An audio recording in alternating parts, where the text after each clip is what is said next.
What's something that you know you're better than 98% of people at? Story 1. Raising 4 decent, loving, hardworking kids who are a joy to be around. If it can be called an accomplishment, it's my greatest one.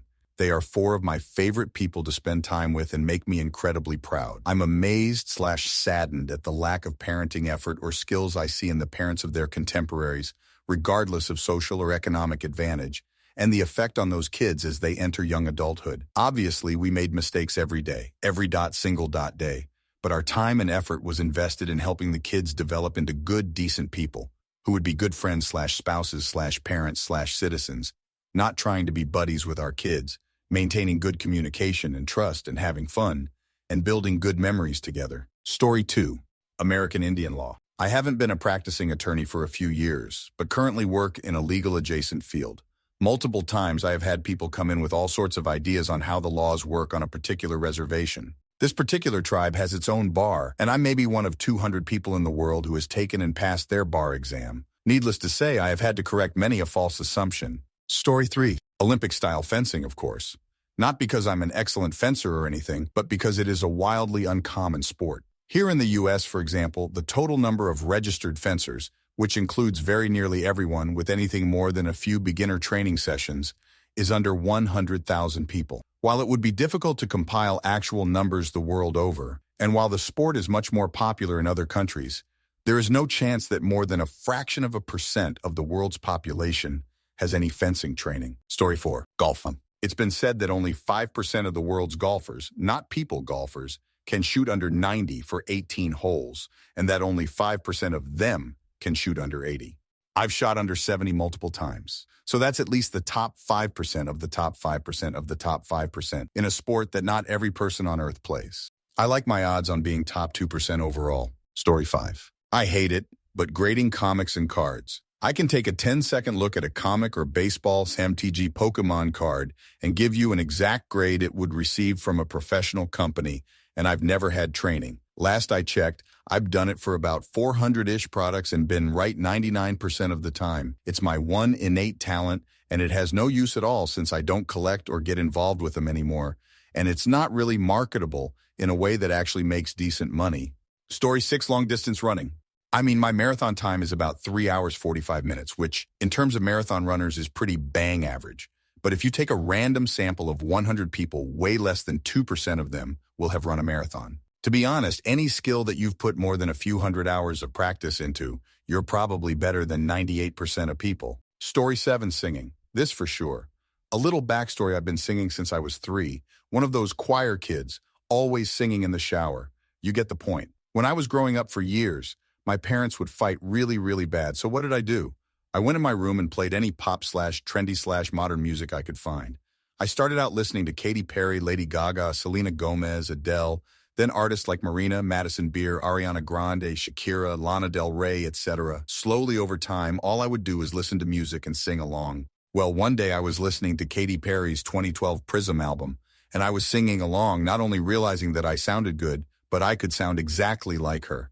I realized singing is the same exact as trying to talk like someone, like voice acting, or trying to make the same sound as someone, but sometimes just drag it out in a beautiful way. It all made so much sense. Just match their tone and pitch and harmonize with their voice. It freaked me out. Long story short, I sounded like Katy Perry, being kinda impressed. I then pushed myself further to do it with other artists: Ariana, Adele, Marina, Melanie Martinez, and so much more. And most of the artists I can do now, after years of practicing, and it's weirdly spot on, but doing it for years, I'd hope so. Disclaimer: no, I'm not trying to say I only sing in other voices and/or steal their voices. I just realized I could do it one day, and I thought it was pretty cool and show my friends all the time. Story 8. There are a few games that are older and very niche, and I've played them a bunch, but almost certainly it's like less than 1% of the world even has heard of it. Significantly fewer have played, and fewer of them have actually played enough to get good at it. So if I had a gun to my head, I had to win, I'm picking that and just dominating them in the game. Story 9.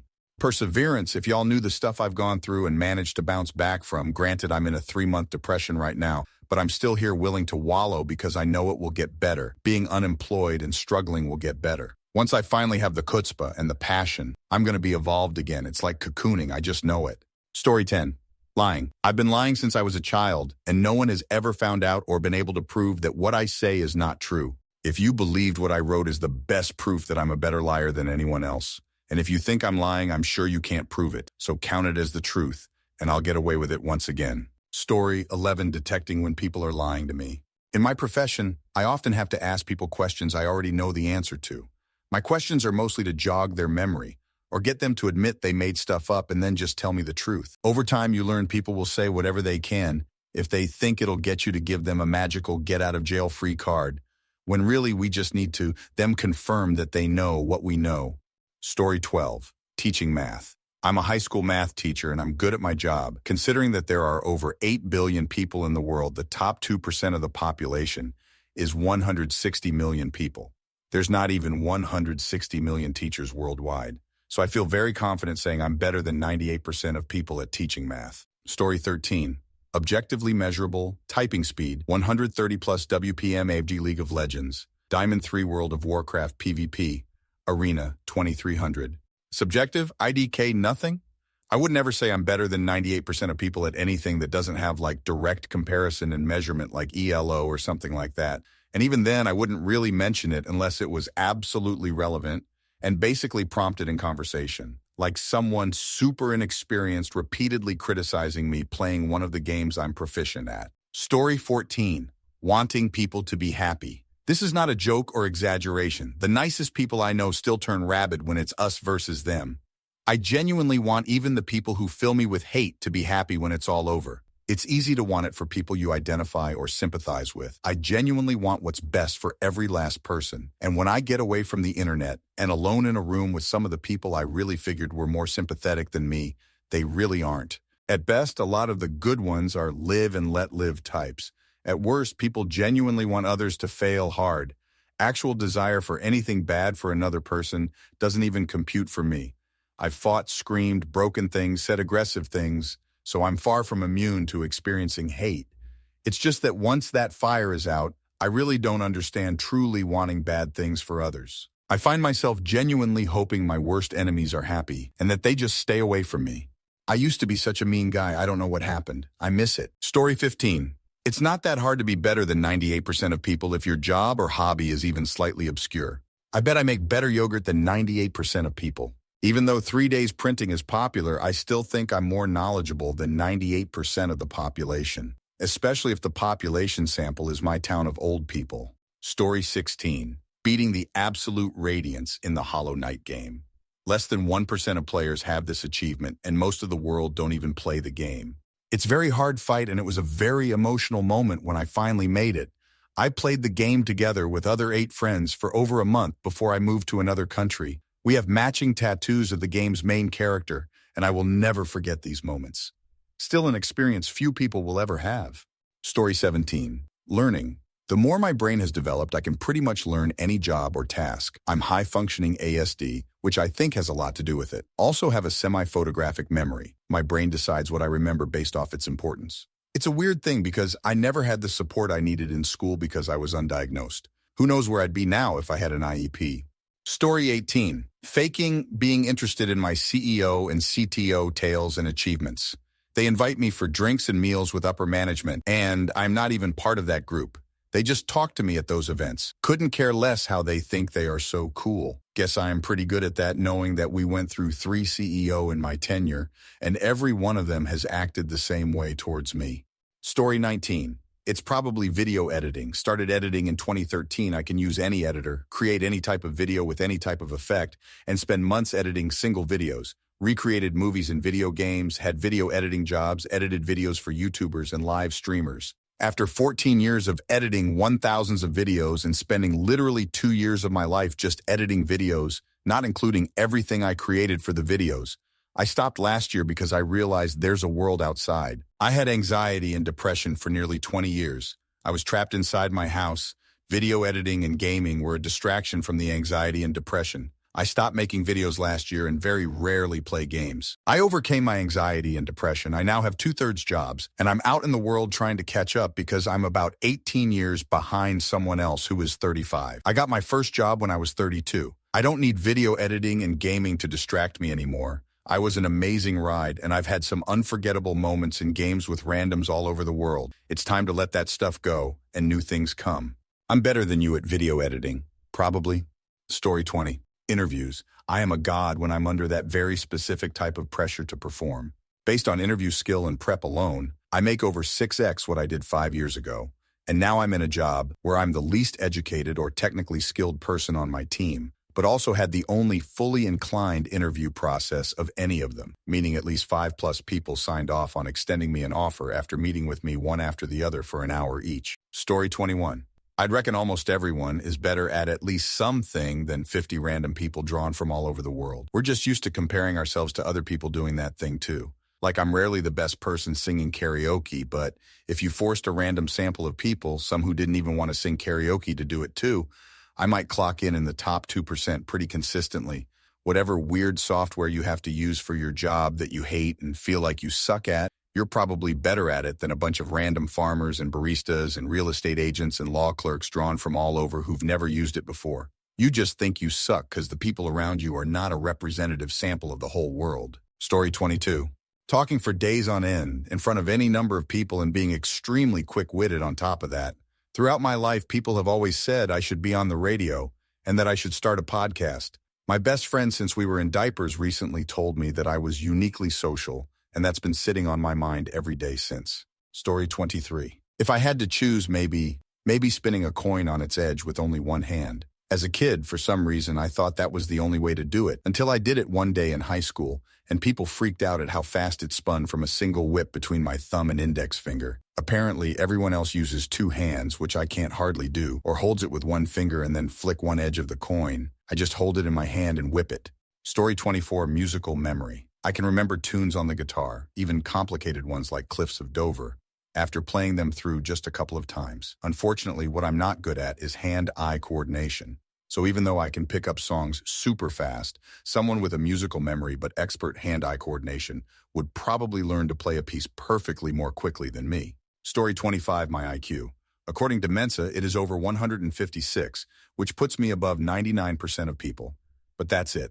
No other perks out of it. Lack of social skills, low self-esteem during my teenage years, and poor educational choices didn't help to profit out of it. Yet I'm prone to depression, drug and alcohol abuse, and overanalyzing everything around me. So yeah, I won the genes lottery, LOL. Story 26. My ex called me the Rain Man of identifying celebrity voices. Like in commercials or voice acting in movies and TV, I can almost immediately identify whose voice that is, even the more obscure ones. I can't do it 100% of the time, but I'd say close to 85% and with startling accuracy. Also, I have the opposite of a shy bladder. I could pee on the 50-yard line at the Super Bowl halftime show. Both of these talents are beyond useless. Story 27. Guitar on Rock Band, Guitar Hero, whatever. I'd say real guitar, but according to Google, 10% of the world can play guitar, and I can't quantify my skill on real guitar comparatively to others. However, I'm pretty good at fake guitar. Rock Band has a skill level attributed with your instrument. Only like 30 people on the Xbox have a skill level of 1,000, and I'm one of them. Story 28. Swimming. I swam competitively throughout my youth in HS and have done several workouts a week in the pool. I can still break a minute pretty comfortably in my 100, which, unless you also swim competitively, will beat you. I only have to be top 100 million to be in the top 1% of something worldwide. I think I'm one of the fastest 100 million swimmers. Same with chess, TBH. Story 29. My physics instructor likes to remind our class that anyone that's taken at least Calculus 2 is better than 95% of the world at math. I've taken Calc 4 and differential equations on top of that. So far, I have a few more left. So I'd say 98% sounds about right, especially considering I got A's in Calc 1I and IV and a B in Diff EQ. I like that our physics instructor says that to the class. It's a nice little morale boost when we feel like we're dum-dums that can't understand physics. Story 30. Parallel parking. I don't know why, and I loathe doing it, but people waiting in their vehicles when they see me always stop me to tell me it's impressive how smooth I am at it. Refuse to teach my kids, though. Happily paid a driver's ed instructor who has patience and a passenger side brake to handle it. Story 31 for me, it's creating meals centered around ingredients we currently have that need to be used up. I love it and see it as both economical and a creative outlet. But honestly, I'm probably not 98% of that. It's just something I enjoy. I was 99th percentile of all online poker players in the world for 2 years in the mid-2000 AS, but I suck now. Story 32. I invested so much time in Tony Hawk's Pro Skater as a youth that I wouldn't allow myself to land, finish a trick combo, If it was under 1 million points, could routinely land combos in the 5-7 million point range. They recently remade it for Steam and I still got it. The muscle memory is still intact. The all-time record is 324 million BW, so there's a huge gap between me and that final 2%. Story 33. Foosball, due to the insane rules at the teen center in my town growing up, no slops, not even the slightest tick, call banks, goalie shots, 2 points. I had to become really good just to be able to play, and I almost never lose as an adult. And then pretty much only if it's a table that doesn't allow for any control. Turns out 99% of people never took it that seriously.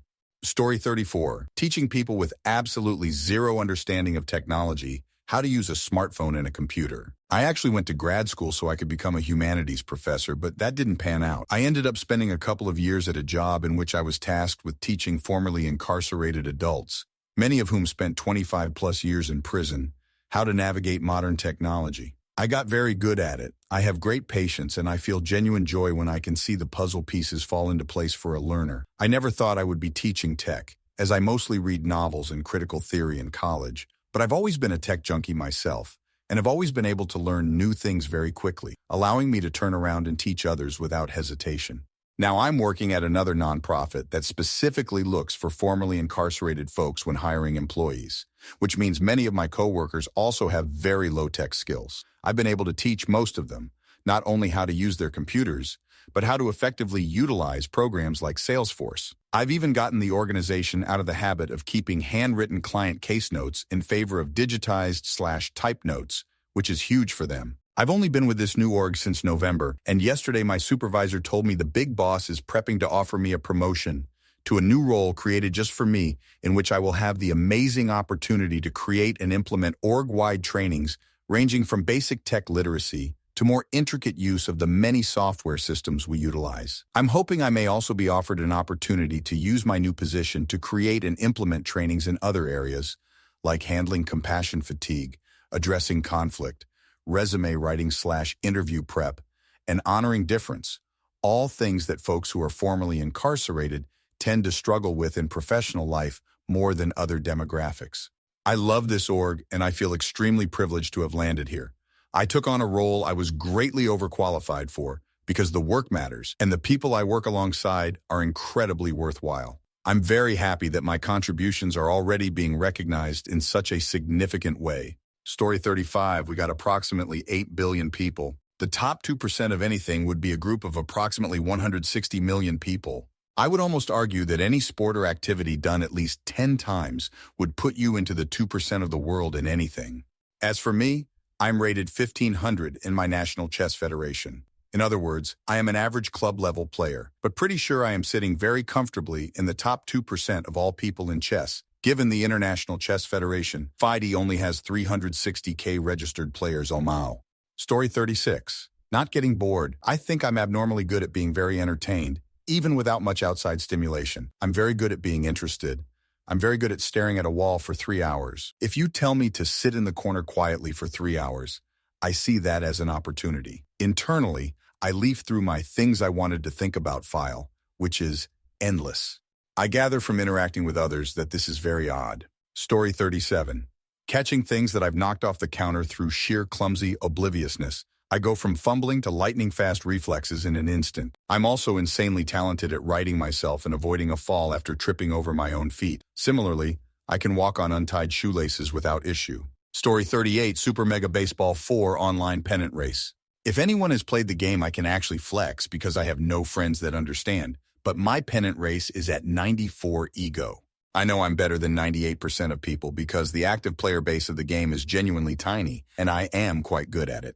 Story 39, Speaking Danish. It might sound stupid, but if you can speak a language that less than approximately 160 million people speak, you're better than 98% of the world at speaking said language. Considering there are only about 6 million people in the world that speaks Danish, that means that I'm in the approximately 925% percentile of the whole planet who are best at speaking Danish. Story 40. It's probably safe to say I'm better than 98% of people at favorite video game, considering the overwhelming majority of people on Earth don't play. Any game you are at least sort of good at would probably qualify. The same thing works for professions. Even if you are a grocery clerk or a drive-through attendant, If you are at least slightly good at it, you are probably better than 98% of people. Story 41. Driving. Well, I do drive all the time commercially, but I've reached a skill level where I don't need to give way on roundabouts. My intuition just knows, and I emerge straight on and find next-level gaps. The driver already on the roundabout doesn't even beep or mind as they know it's done safely. Story 42. Fast bowling and cricket. It's estimated that 2.6 million people played it in the UK in 2022, which is 3.8% of the population. Generally speaking, you have 5 good fast bowlers on a team. The rest will be other types of bowlers or primarily batsmen. So that takes us to 1.9% of the population. If we round to 50% are fast bowlers. I played county-level cricket as a teenager and am one of the top 5 bowlers and fastest pace-wise in my current league.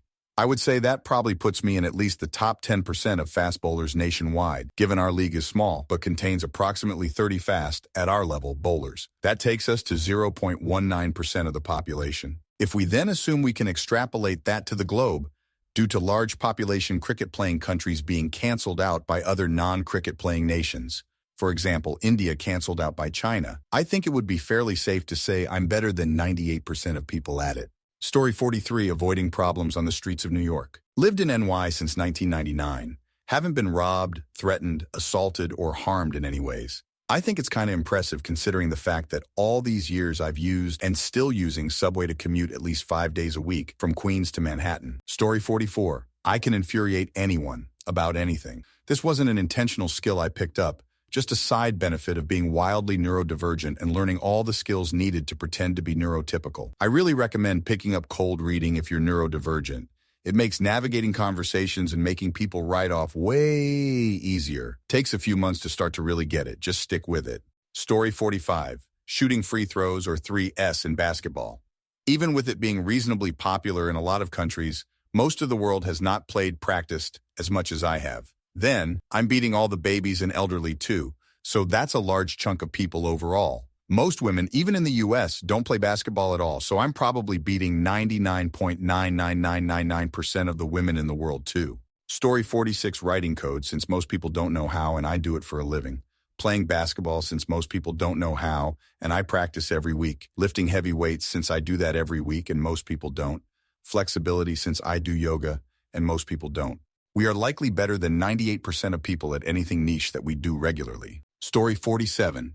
Nibbling. Take an old school metal coat hanger and hold it by the hook. Put a finger in the middle of the flat bottom piece and yank it to make a diamond shape out of the hanger. Let the hanger dangle upside down from one finger with the hook at the bottom. Tweak the hook so the flat metal end of the wire is level. Put a penny on the flat end of the wire and balance it. You must do this on the Lincoln Memorial side of the penny. Abe's face is too lumpy for the penny to balance. Then spin it around vertically, starting slowly, so centripetal force keeps the penny balanced on the end of the wire. Then bring it to a stop without letting the penny fall, by doing just the right amount of follow-through. This never fails to not get me laid. Story 48. Martial arts, tradition styles, Power Ranger knowledge, MMPR to PRWF with bits and pieces of later stuff. I did the quiz at a Power Ranger convention and came fourth only answering questions from the first 10 seasons. I could get the really obscure Time Force questions easily. Story 49. Working with children. I find working with kids more tolerable than working with adults. Being a man also has helped because most people in my field are women. A lot of kids need a positive male role model in life, and I'm happy to be there when they need it. Most people who work with kids are incompetent, which I hate to say it. 1/10 childcare workers, I would say, are actually good at their job. Story 50. I'm a saw filer by trade, and current estimates are around 8,000 saw filers worldwide. So if we get extra generous and say that there are maybe 20,000 saw filers in the world, that puts me, without even being good at my trade, just being proficient, far above the top 98% in things that involve my trade. So I'm in like the top 99.999% or something at benching saw, for instance. Story 51. I'm thoroughly confident that I could beat most people at a race on Yoshi Circuit in Mario Kart 8. I was a student athlete my entire academic life, but my last year of college was the only year I didn't have a sport going on, so I had a lot of free time I've never had before. So I spent an entire school year playing Mario Kart while taking a very light class load. I lapped all my roommates, and basically our entire student apartment building on Yoshi Circuit. Story 52. Communication. I was diagnosed with OCD at the age of 3, and speech was always a big thing for me. I would say something, realize it wasn't exactly how I wanted to say it, and I would start over. This was anxiety-inducing, as I would be repeating myself in slightly different ways numerous times until I felt, okay, yep, that's how I wanted to say it. This ultimately led to me slowing down, really thinking through what I'm trying to convey, and being incredibly deliberate with my speech to avoid that anxiety. Now, as an adult in a professional environment, this practice has helped me be a very clear and engaging speaker. It also seriously helps my marriage, like, big time. Being able to express feelings clearly and confidently is massively helpful in a marriage, or just any relationship for that matter. Story 53. Rough back of the napkin math here, but out of 8 billion people, 2% of the population equates to 160 million. With only 2 video games selling more copies than this, it means that if you booted up a Hello Kitty Island Adventure or any game save Minecraft and GTA and played it for even 30 seconds, you fall in the top 2% of the population. With all that being said, for me, it's driving, definitely driving, solely based on the premise that I don't drive like the factory put a respawn button in my car. Story 54. Why are these Reddit things always so wildly detached from the scale of reality? 2% of the world's population is 160 million people. What can I do that only 160 other people can do? Loads.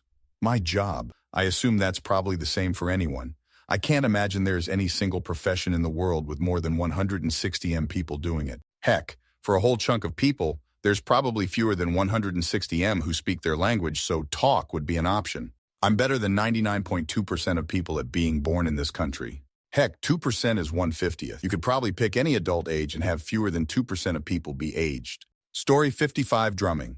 Have played some very big shows with some very big bands all across the United States. I'm by no means the best drummer in the world, far from it, but I'm pretty confident I'd land somewhere in the top 2%, as would any professional touring drummer. Not many people are playing 4-hour sets without mistakes or breaks. There's a lot of people who drum, but not many who've made it their entire lives and main source of income. It's funny when you reach that level because people notice even if you don't. You can just play a very simple groove and somebody will instantly call you out. Are you a professional drummer or something? I know I see this in other drummers. I can instantly tell how good somebody is from the first 20 seconds of playing. It's also the only thing I've never really had to think about. Not to brag, but I'm like leagues better at drums than most of my musician friends. There's very few times I feel any sort of competition in drumming. I can sit in on almost any genre. It's the only thing in life where I've never really had to try super hard. My brain just keeps unlocking better and better ways to do stuff. Occasionally, some crazy tune will hit me out of nowhere, but I'm pretty good at breaking stuff down and learning it very quickly. Nothing else in life comes that naturally to me. I wish I could say I practice drums more, but besides weekly rehearsals, I rarely practice. I also have noticed I just keep getting better at it, and friends have commented too that I've stepped my game up. Which is funny for me to hear because I'm really a super lazy, undisciplined musician. People hit me up for crazier and crazier gigs and I make it work somehow, but I'm always quite surprised, both by their choice in drummers and my ability to make it work. Story 56. Most people are on the top 2% of more than one thing. If you have any hobby that you are between beginner to intermediate at, you are guaranteed to be in the global 2%. Are you the worst Monopoly player in your board game club?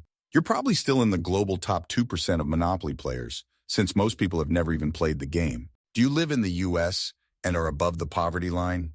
You're almost certainly in the top 2% of earners globally. Story 57. Knowing that what I believe someone else is thinking, emotions, feelings, motivation, motive, is almost always wrong, and this goes for literally everyone. In my life, there have been so many miscommunications, misunderstandings, and projection of emotion, thoughts, and motives through personal experience and the experiences of those around me. And I recognize my part in it, whereas before it was just a sequence of events I had no part in. It was all being done and happening, to me, without much regard for what affected others outside of the most obvious empathy. One day I just woke up and realized I needed to stop doing that, and everything has been a lot better.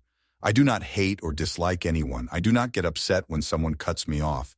Someone takes too long in a checkout, when a server is late, when someone disagrees politically or ideologically or whatever it is.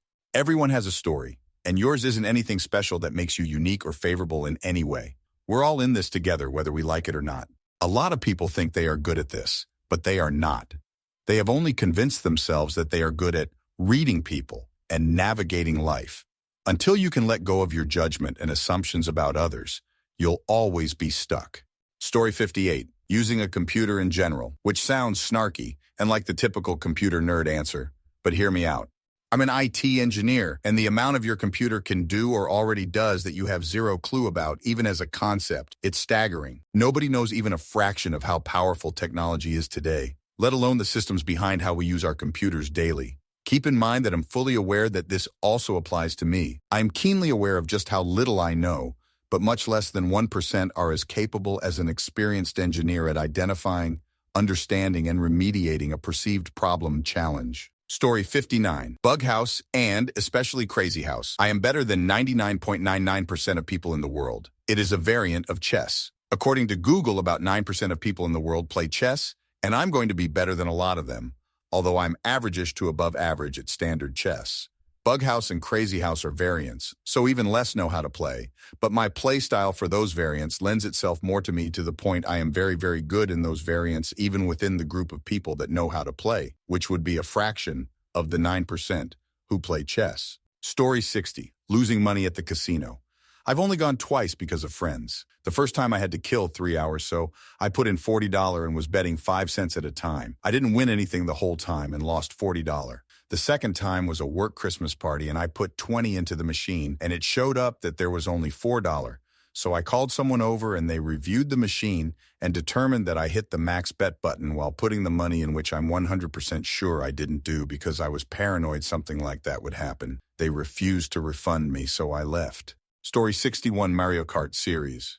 You're probably very good at it too. It's a fantastic game that is balanced well for casuals. But I've been off and on chasing time trial records for each game when they are released. I used to love that highly competitive community when I was in my teens and 20s whenever a new iteration dropped. Sadly, I haven't been able to be active in MK8's newest tracks and 200cc modes as I was with previous entries due to commitments in work and family. But it's still very, very rare that I meet another person in the wild at the same skill level as me. Don't get me wrong, I'm not the best in the world, far from it. But I used to spend days and weeks mastering the perfect lines and routes of each course, the subtle time-saving tricks that only work with specific kart/driver/speed combos, unconventional shortcuts and driving techniques, etc., that most casual players overlook. Things like knowing how to perfectly angle myself and time a hop with a drift boost over a patch of terrain that should slow you down. My wife is pretty good at the game too, even spending an entire summer practicing to try and catch me. But outside of that dedicated speedrunning community, not many I played with are on the same level. Usually, I end up playing suboptimal combos to make others feel more competitive, or I spend most of the game sandbagging so my wife, etc., can finish first while I get to enjoy all the items that I never use while going after fastest laps. But I love when I meet someone new and they are confident, capable, and challenging to me in the game, because I rarely get to go all out against anyone without feeling like I'm just pub stomping them. Story 62. Reading people. I've had very good luck in life, personal and career sides, largely due to my ability to read people and get on their good side and make people like me. I'm average at my job, but I'm employed in a fairly high position that oversees much more qualified people. The downside being that I'm in a perpetual imposter syndrome frame of mind. Story 63. I go with disc golf. With the world population of 8 billion people, even 200 million people is only about 2.5% of the population. No way even that many people have ever played the game, and I'm above average at it. So I'd day if I 1v1 the entire population, I'd beat 98% easy. I mean, what percentage of those people would be very old or very young? Now, am I better than 98% of disc golfers? No, but that's not the question. Story 64. Lifting weights, more like top 5 to 7% though. It's not that I'm a competitive lifter or even particularly close to being one. Among people who lift, I'm average at best. But when considered against the entire world, being able to deadlift 1.5 times your body weight, squat almost the same, and bench almost your body weight puts you in the topmost percentiles of the population, which is neat. Story 65. Seated calf lifts. Considering most people don't even bother to lift weights and the fact that I've never seen anyone put more than 150 pounds on the machine at any gym, I think I'm pretty safely in the top 2% hitting 270 pounds for 10 reps. Any bodybuilder or professional athlete would do way more than me, but there aren't that many bodybuilders or pro athletes in comparison to the total population of the world. Story 66. Polishing stone floors and refinishing wood floors. Pretty much refinishing any type of flooring. If I meet a guy who is better than me or has a process better than mine, I do that. From there, I tweak my processes. I think over the last 30 years, I've mastered my craft, but there's always something more to learn and someone better than somewhere. Story 67. Honestly, I'm going to be really arrogant here, but customer service. I've been in front-facing roles for the last decade of my life and have learned how to master being informative and helpful with being stern and decisive when required. I can make small talk with the best of them and have learned the best ways to phrase things to work with the emotion of the person in front of me. Story 68. According to the IQ test for my autism assessment 2 years ago, I'm in the 99th percentile for pattern recognition, perceptual reasoning. Unfortunately, I do still fall victim to confirmation bias, and I'm so full of self-doubt that sometimes I'm not sure how much advantage it even gives me. Story 69. Befriending random cats on the street. I have the cat autism. Not as useful as the math one or the computer one, but way cuter. It's pretty easy. 98% of people probably don't even try. And on top of that, I always have treats in my handbag. I know their body language, and I'll try again and again across several weeks if needed until they trust me. Otherwise, any special tool or software I'm familiar with and most people aren't. Story 70. I just have this personal swag that outdoes everybody. Like some dude is juggling flaming motorcycles, but then the crowd sees me reading a book on how to be humble, and they're like, wow, look at that cool guy. He's really exuding a particularly charismatic swagger. And I just keep reading. Story 71. I can write a thoughtful newsy, as my mother told me when we were kids. Thank you note in the blink of an eye. It's my superpower. I brought a lifelong friend to tears with a note thanking him for allowing my now wife and I to stay with him. Later, when I asked his opinion about marrying her, he said, well, she wrote the only thank you note I've ever kept in my life, so she's pretty special. I appreciated his comment so much, I didn't have the heart to tell him it was me. Story 72. Mastering the art of efficiently fitting multiple dog turds into a single poop bag without breaking it or getting your hands dirty, along with perfecting techniques to flick, corral, roll, or shake various types of waste into a pooper scooper. With over a decade of experience as a dog trainer, and even longer as a kennel tech and dog walker, Story 73. I have a knack for ting on specific players making bold proclamations about how much they suck and the should-be cut replaced, only for the very same player to do something amazing within 5 minutes of making that proclamation. The key is that my initial reaction has to be sincere, or else it doesn't work. Story 74. 2% of the world population is 160 million. So the way this question is worded, you only have to be in the top 160 million people in any given skill. So for instance, any video game you're even remotely decent at, you're probably in the top 2%. Any hobby that you regularly practice at, even if you're only decent, you're probably in the top 2%, etc. Are you better than 98% of actual participants? Probably not. But sometimes it's pretty wild to think, I can do something 90% of the world can't. That's pretty neat. Story 75. Writing fictional dialogue. It's always been one of the biggest things I get feedback on when people read my writing. I've always been musically inclined and good at learning songs by ear, and I'm convinced it is 100% the same exact skill. There's a rhythm and cadence to conversation, which varies based on who's talking, very important for characterization. And I've always been able to hear it really clearly in my head and translate it to the page accurately. Story 76. Understanding both sides of a dispute, irrespective of my own feelings about the subject matter. Yes, it's useful in my career, but not sure whether the chicken or the egg came first. The downside is that I have very little patience for people who can't do it. I guess I'm wired to look at how to resolve conflict and always want to rush to the functional solution so it'll be over. A lot of stuff isn't going to end in compromise. Both sides won't ever be happy. Bummer. Okay. Next step. One has to prevail over the other. How would, could, never should that happen? But yeah, it's strange to me when people can't step back and figure out others' thought processes. Story 77. Many things. I'm top 0.5% spades player with my highest rating on spades, plus being 2705. I'm pretty sure as a 5 handicap, I would qualify as top 2% of golfers in the world. If you include all people in the world, I'm certainly top 1% at golf. I've shot under par 3 times, so definitely top 1% in the world at breaking par. Staying with golf, I'm certainly in the top 1% of world's longest hitters as I average 290, if not close to 300 yards off the tee. Longest I've ever hit was 382, downhill and downwind to be fair. On a good day, 50% of my drives will be 300 or longer. According to my putting statistics, and from what I've witnessed from other golfers, I'm probably top 1% of putters in the world too, 32.4 putts per round last year. If it includes everyone on the planet, I would be a top 2% poker player. I've won maybe 12, 14 tournaments with four-figure payouts. If it includes only poker players, I'd be probably only top 40% or top 50%. I'm probably top 2% in the world at ice skating since I played hockey growing up and still play beer league. Since I imagine most of the planet cannot skate, I would automatically be top 1% just because I can skate. Again, if we're including every human on the planet, I'm probably in the top 2% of fastest drivers. My best lap at Bahrain on F124 at 1:28:80 puts me top 10% at just that track. I only started sim racing last year. Google says top 1% of the world income earners earn $60,000, $65,000 per year, so I'm top 1% of income world earners. I'm just making up categories at this point, but I'd be top 1% longest tenured commissioners of fantasy football leagues. I am the commissioner for a league that started in 2008. We just completed our 17th season going on to 18th. Our league is old enough to get its driving license. I like to tell some of my cousins I've been commissioning a fantasy football league longer than you've been alive. I'm top 1% in the world at being a best man in a wedding. I've been best man for 3 of my friends, and when my brother gets married, we'll be #4. I doubt many people have 3+ under their belt. I used to be top 1% at Madden 2004 online ranked with Mike Vick on the cover.